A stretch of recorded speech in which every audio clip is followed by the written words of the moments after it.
Bonjour Monsieur le maire, aujourd'hui vous nous annoncez donc l'armement de votre police municipale. Est-ce que vous pouvez nous expliquer pourquoi vous avez décidé d'armer votre police municipale et à partir de quand votre police municipale sera armée?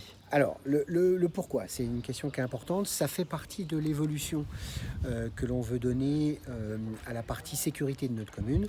Alors, ça rentre dans une globalité, c'est-à-dire qu'on a commencé par les caméras vidéo, après on a mis les caméras piétons sur nos agents, et puis là aujourd'hui l'armement, alors il y a plusieurs raisons à ça, hein. Il y a d'abord un contexte général où aujourd'hui ça me paraît difficile d'envoyer nos agents qui ont de plus en plus de missions de police type générale, hein, qui vont aider les gendarmes sur notre territoire à faire respecter les lois et le maintien de l'ordre. Alors la difficulté, c'est que la police municipale doit garder ses missions de proximité et de police municipale, hein. La police généraliste reste chez nous, puisqu'on est en territoire gendarmerie, aux gendarmes, puisque c'est une mission régalienne de l'État, hein. Mais on voit bien qu'aujourd'hui, les gendarmes n'ont pas l'intégralité des moyens qu'il leur faudrait pour être présents plus qu'on ne voudrait. Donc l'intérêt de la police municipale, il est tout à fait légitime. Mais c'est vrai qu'aujourd'hui, avec un uniforme, c'est difficile d'envoyer un agent père de famille dans une situation où il peut être mis en danger, même si il ne le provoque pas. Voilà. Donc ça, c'est une des raisons principales. Et puis c'est une des évolutions, hein. Toutes les polices municipales, au fil du temps, s'arment. On a bien vu que ces dernières années, par exemple, moi, depuis que j'ai été élu, je vais vous donner un chiffre qui n'est qu'un constat, hein. C'est un des arguments. C'est pas l'argument principal, c'est un des arguments. Quand j'ai été élu en 2008, les polices municipales, il y en avait moins de 30% en France qui étaient armées.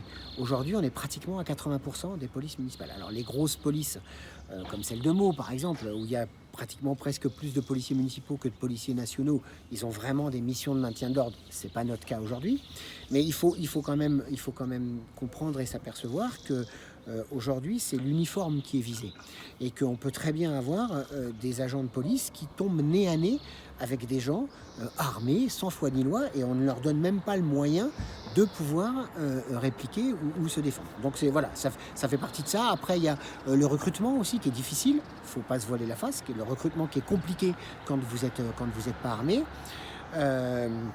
Voilà, donc c'est tout un contexte en fait, hein. C'est pas une philosophie de l'armement pour l'armement. C'est de se dire, voilà, ça fait partie des évolutions. C'est un outil supplémentaire qu'on va mettre à disposition de nos agents. Et c'est plus un outil dissuasif, celui-là. On a ici dans la commune beaucoup de policiers, nationaux ou autres, douaniers, etc., qui vivent. Interrogez-les, vous verrez que beaucoup sont armés et 80% n'ont peut-être presque même jamais sorti leur arme en service. C'est un petit peu comme, si je peux faire une comparaison, comme les sous-marins nucléaires. On les a, et comme on a l'armement nucléaire, mais on fait de la dissuasion. On dit aux autres, attention, voilà. Donc c'est vraiment, il faut le prendre comme un outil et comme une évolution aussi de notre société, plus qu'une philosophie au sens stricto sensu du terme, quoi. Est-ce que c'est à quel horizon vous pensez Alors, c'est très compliqué, hein.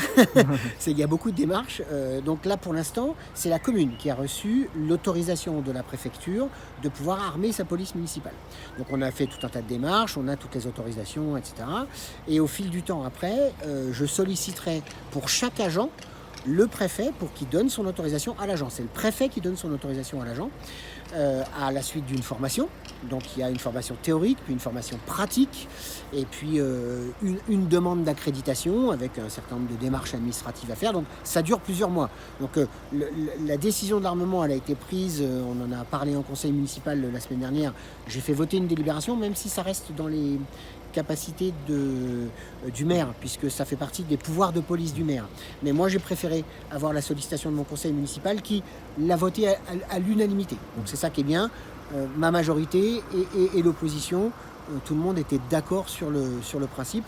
Donc c'est aussi important pour moi de savoir que l'ensemble du conseil municipal élu par les Pathusiens est d'accord avec la décision que j'ai prise. D'accord. Voilà. Et donc ça sera à horizon de la Donc, rentrée? alors le temps qu'on fasse les recrutements, parce qu'on a notre chef police municipale là, qui a beaucoup œuvré et qui a été un des instigateurs aussi du montage du dossier, etc., va partir en retraite probablement dans l'été. On n'est pas encore complètement sûr, mais voilà, ce qui est naturel. Hein, ouais, il a gagné ses galons et le droit de prendre un repos bien mérité. Donc on est en cours de recrutement du futur chef police municipale et d'un agent de police municipale qu'on avait en recrutement depuis un moment. Donc soit ils vont arriver d'une police municipale où ils étaient déjà armés et où ils ont déjà les autorisations et ça ira plus vite, forcément. Soit il faudra qu'on les forme nous-mêmes et donc qu'on les programme. Alors il y a aussi beaucoup de demandes, donc c'est assez décalé dans le temps, parce qu'il y en a tout au long de l'année, hein, des formations. Mais bon voilà, après ça dépend des places qui se libèrent et de la possibilité. Je pense qu'on commencera à avoir peut-être des agents armés à la rentrée de septembre. Il n'y a vraiment pas de date, hein, c'est vraiment tributaire des autorisations et de la démarche qu'on va faire sur le recrutement et les démarches préfectorales. Merci beaucoup, monsieur le maire. Voilà.